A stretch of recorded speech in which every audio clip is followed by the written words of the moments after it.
So, Avi, it's nice to meet you. Appreciate you taking some time to talk to me today. Of course. I have done a little bit of prep leading up to this, and your story is mind-blowing, so I'll start there. I was fascinated by the article you wrote about the last few years of your father's life when it comes to like assisted living and having to stretch those expenses. And I really just wanted you to start off by telling me a little bit about the person your father was. My dad was many different people. Yes. He was, it's funny, like when somebody dies who's in the public eye, you are mourning that person that the world is mourning, but at the same time, that's not the guy that I knew in a way. So it's a strange thing. So I think there was the public dad that the world knew, the civil rights activist, peace activist, human rights activist, et cetera, et cetera. And then there was just, my dad, who I called Abba. In Hebrew, that's how you say dad. And that's who he was to me. I mean, all of his civil rights stuff happened before I was born. So, for me, he certainly never stopped being who he was. The causes may have changed. He was very much who he was. He was always a rabbi, first and foremost, I think. Even at home, he was still a rabbi, which really just means my teacher. And he absolutely was my teacher. Everything that I know, not everything, but a lot of what I know came from him directly on the long walks that we would take every day, every summer. I would hear these stories. I grew up with the stories of the civil rights movement. And so for me, it was a very personal thing that I didn't realize the rest of the world knew about. So just as an example, I remember being a third grader in elementary school, and I did a book report on Dr. King, and I went down to the school library and I took out a book and just like any kid, just started thumbing through the book, looking at the pictures. And within 30 seconds, there was a picture of my dad raising his hand in a church in Albany, Georgia. And I think that's the first time that I connected the two men, that I understood that, the rest of the world knew about him too. And that I had to share him my whole life as a public figure. But my dad was a remarkable man. Love that. Piggybacking directly off of that, and I've been thinking a lot about the connective tissue between the journeys that Black Americans have gone on in their civil rights journey and Jewish Americans as I studied more leading up to this. And there's things that I read that I wasn't taught as a person who took advanced history classes. And just a few examples, W.E.B. Du Bois being close friends with Joel Spingarn, who was the president of the NAACP. I didn't even know there was a Jewish president of the NAACP at any point. And nobody told me that. Nobody told me the connection between your father and MLK. That had never been something that I was explicitly shown and told. The fact that two of the three men that were murdered in the Freedom Summer in '64 were Jewish men. You know what I'm saying? Like, these specific details were not something that I was privy to, despite the fact that I was in advanced history courses, I was in African American history courses. Why do you think that these details are not taught in a way that is widely accessible? How much time we got? First of all, you're not alone, obviously. Most people don't know this history. And I don't fault them for that. It's not taught. As to why it's not taught, gosh, I don't know. All I can tell you is that there are certain forces in this country that would prefer that this history not be known and not be taught. I think, unfortunately, politics have taken a serious turn towards divisiveness, keeping communities apart. It's a divide and conquer. I think to some extent that's what's going on. And I think to some extent, frankly, if I'm being honest, the relationship isn't what it once was. And so that both sides have, to some extent, moved on.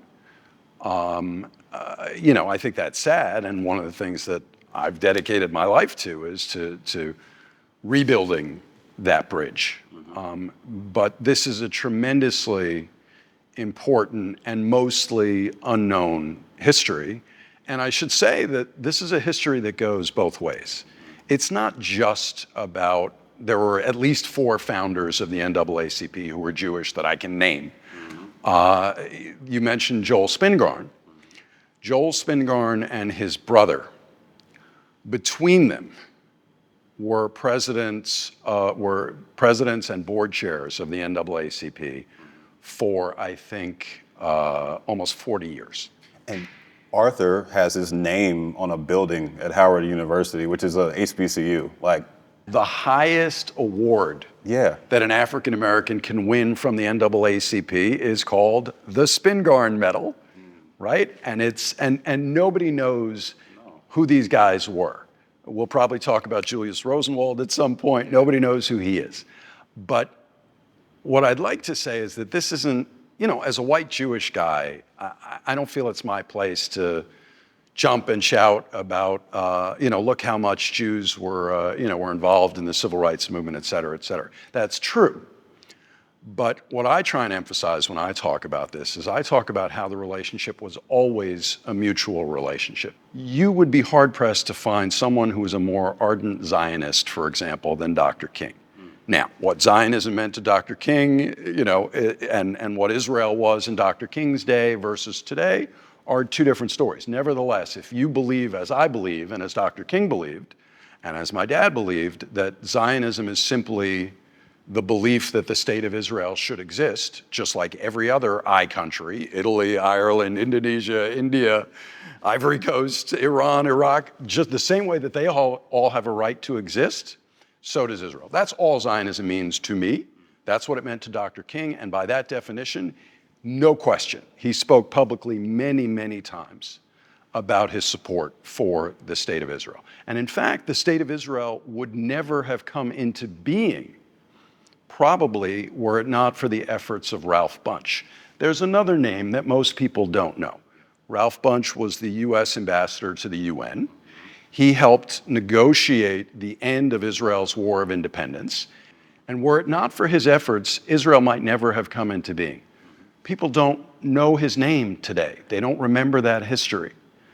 I could go on and on and on. There are multiple examples, and not just historical examples, contemporary examples of people like Dr. Gates, for example, or Van Jones, or Tyler Perry.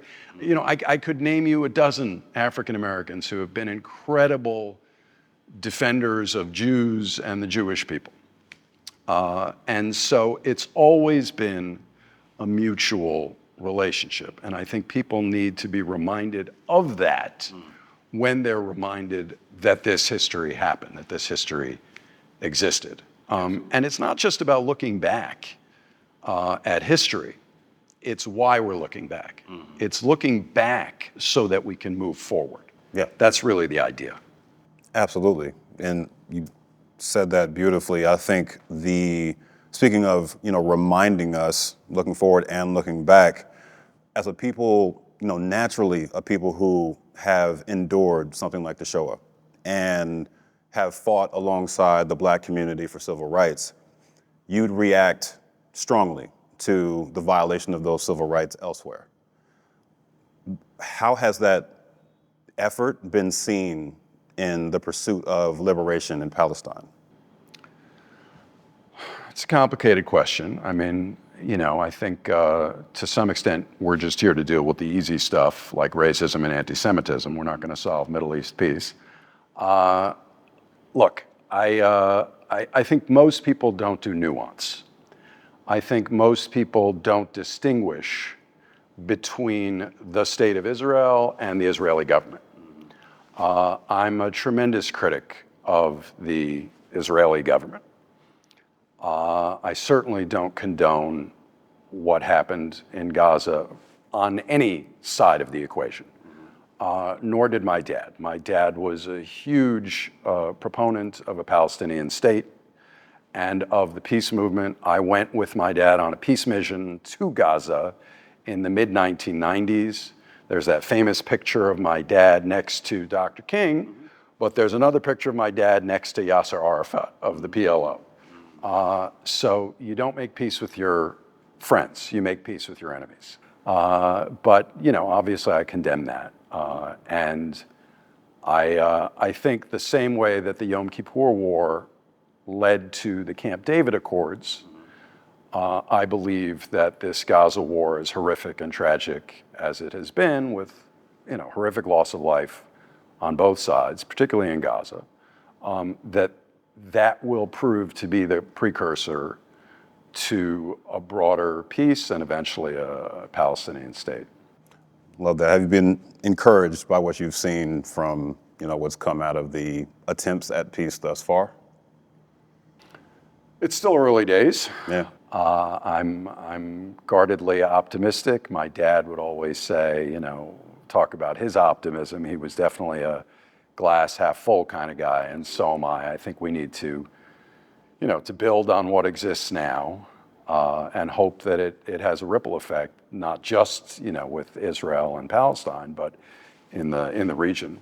Absolutely. And to, bring it back to, stateside, what I've had limited interaction in my life with the Jewish community. And the more I learn about our kind of interconnected fabric, the more I walk away with a deeper sense of appreciation for people like your father and people like you who continue to carry that legacy forward. And I'd say if you could say anything to people who watch this from either community who see a reason to vilify members of the other community based on stereotypes, based on conspiracy theories, what would you say to them? I have a friend who's African American and Jewish. She's also a PhD who specializes in the psychology of racism and prejudice. So she knows what she's talking about, and she's got a foot in both worlds. She's got a line that I really try and live by, which is, if you're breathing, you're biased. And I think we need to just take a beat and acknowledge that we all come to any interaction with preconceived notions, with prejudices, with biases. That's human. I think human beings evolved to see difference. If we didn't, we wouldn't know that was a lion in the grass, right? So we're tuned in to difference, particularly differences of color and shade and all of that. So we probably can't avoid that. That's inevitable, I think. Right. What we can avoid is making assumptions and judgments, snap judgments, based on that limited information. We've got our prefrontal cortex here that can help us sift that information and say, hold on a minute. I'm not judging the person in front of me. First of all, I don't think we should judge people at all, but we're individuals. You and I are just two guys having a conversation. Mm-hmm. And I think that if we would spend more time just talking to each other, getting to know each other, throw those preconceived notions aside, mm-hmm. that's where the hope is, especially for the younger people who are going to be watching this. Not that the older people can't change too. Right. I've seen tremendous changes. George Wallace, who was one of the biggest segregationists ever, he changed. He apologized. So if George Wallace could do it, I think Gen Z can certainly do it. Absolutely, and I'm flattered that you think I'm Gen Z, or that I appeal to Gen Z. So yeah, your father, Rabbi Israel Dresner, was a close friend with MLK, and I learned a lot about MLK growing up, but I wasn't familiar with all the interplay between these two communities through these two men. Could you speak a little bit to his leadership in that effort? He was known as the most arrested rabbi of the movement, and a couple of times at King's behest to help move the cause forward. Yeah, absolutely. I mean, my dad was very proud of that moniker. He would always say that not only was he the most arrested rabbi, but he was the most arrested and jailed rabbi. Because it's one thing to get arrested and it's catch and release. 100%. It's another thing to actually go to jail. So he was very proud of that fact. And that's kind of a big ticket item. When I was researching for the documentary, I actually discovered that my dad was on the board of the Southern Christian Leadership Conference, Dr. Wow. King's organization. Yeah. Now, when you look at the name, Southern Christian Leadership Conference, and all of a sudden there's a Northern rabbi, Right. that blew me away. I found that from the King Papers Project in Stanford when I was doing research. And my dad never mentioned that, not once, not ever. Dr. King would have said that my dad was the most active rabbi. And I think that speaks volumes. I mean, I like football. Yeah.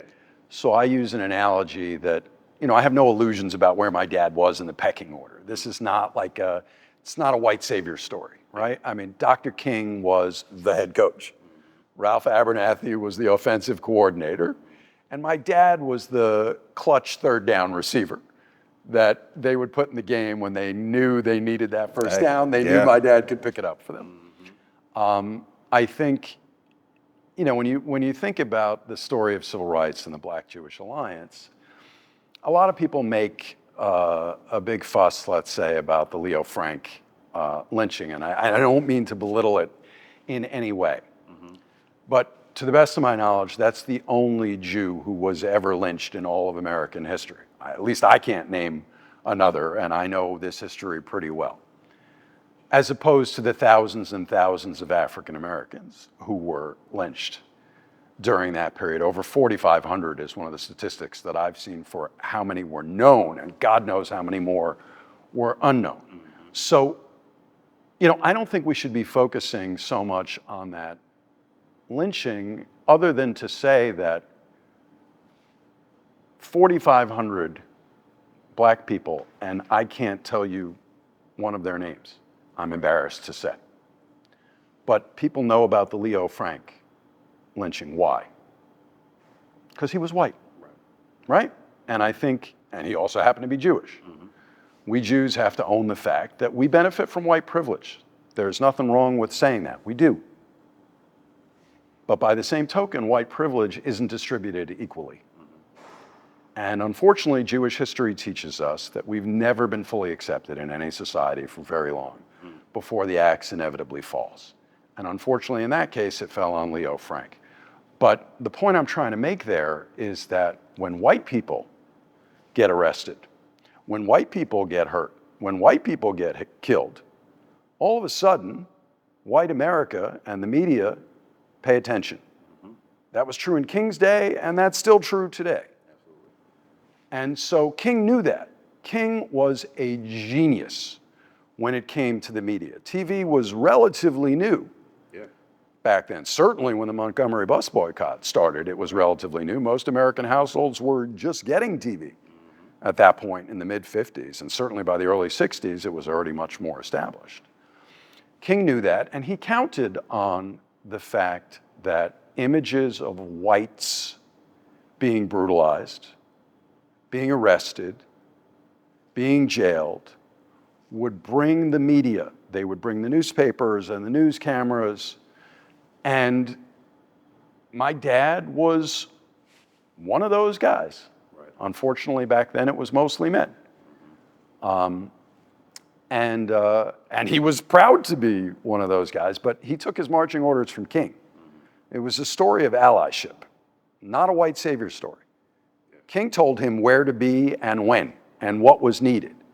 And it was my dad's job to say yes and to get others to do the same, to recruit other rabbis, to recruit other whites who frankly were mostly Jewish. I mean, when you look at the Freedom Rides, my dad was on the first interfaith clergy Freedom Ride in 1961, 6 weeks after the first Freedom Ride left, when John Lewis and all the others got the hell beaten out of them.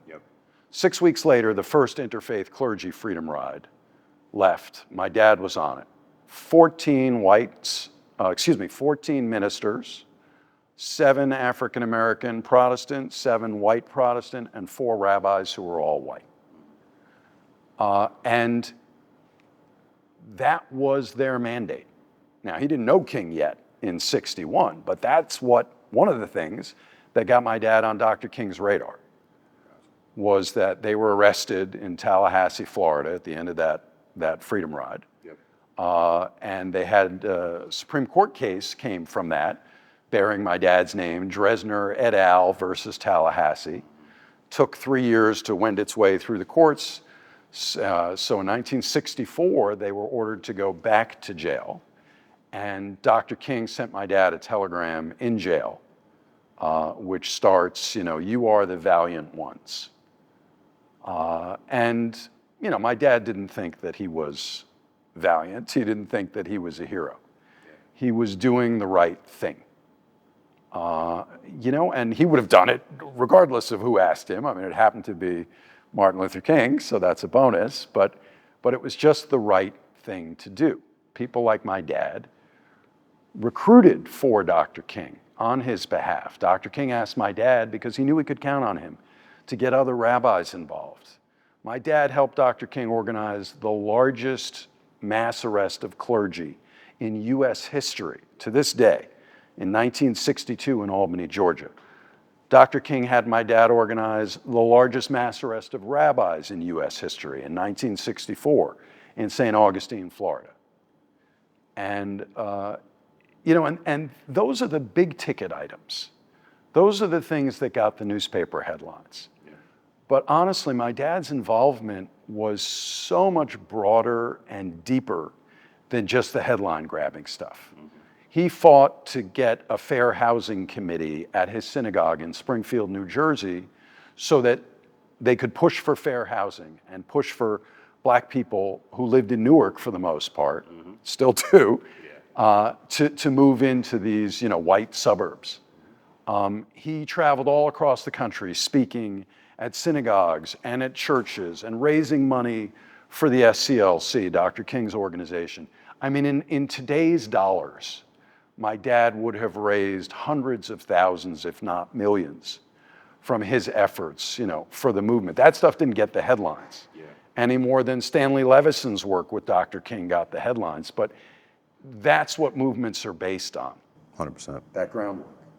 That groundwork is necessary, and I think I can speak for, a broad contingent of the Black community that looks back on that history and is grateful that it happened and that coalition formed when it did to help push us towards where we are today. The battle still continues, but we're only able to keep battling because all of that took place. But no, I really appreciate your thoughts here, and I wanted to leave space for you to talk about anything you're working on or anything that you'd like to see in the months ahead just happen in this space or in these relations. I've got 3 different projects going on right now that all have to do with this theme. I've got a national Black-Jewish reconciliation lecture tour, which is funded by the Ford Foundation, where I'm going around the country partnering with an African-American co-presenter everywhere that I go. And we have a Black co-sponsor and a Jewish co-sponsor. And not to say that there aren't plenty of Black Jews, there's so much intersectionality, there are more Black Jews than ever before. So I don't mean to speak of them, of us as if we're separate groups, because there's a lot of interplay. And so I'm going on this lecture tour talking about this all the time, talking about the alliance, talking about the history, but again, talking about the history with the goal being to move forward. So that's one project. I'm making a documentary about my dad and his work with Dr. King called The Rabbi and the Reverend. And we're still shooting that. We got a couple shoots coming up. I was at a shoot in Selma, Alabama 2 months ago, which was amazing. It was my first time in Selma. My dad delivered the prayer on the foot of the Pettus Bridge. I'd never been to the Pettus Bridge. Mm-hmm. So that was remarkable. It was almost like a Jewish Stations of the Cross for me. That's awesome. And then in addition to the documentary, I've also got a narrative feature based on my dad's life called King's Rabbi. Just had a meeting with a Hollywood producer this past week, actually, where we were talking about casting choices for who would play my dad and other characters. So I've got those 3 things going on right now. Amazing. Well, I'm happy to hear about all of them, and I can't wait to see them. Appreciate you spending some time with me. Well, I really appreciate the opportunity. Thank you. Absolutely.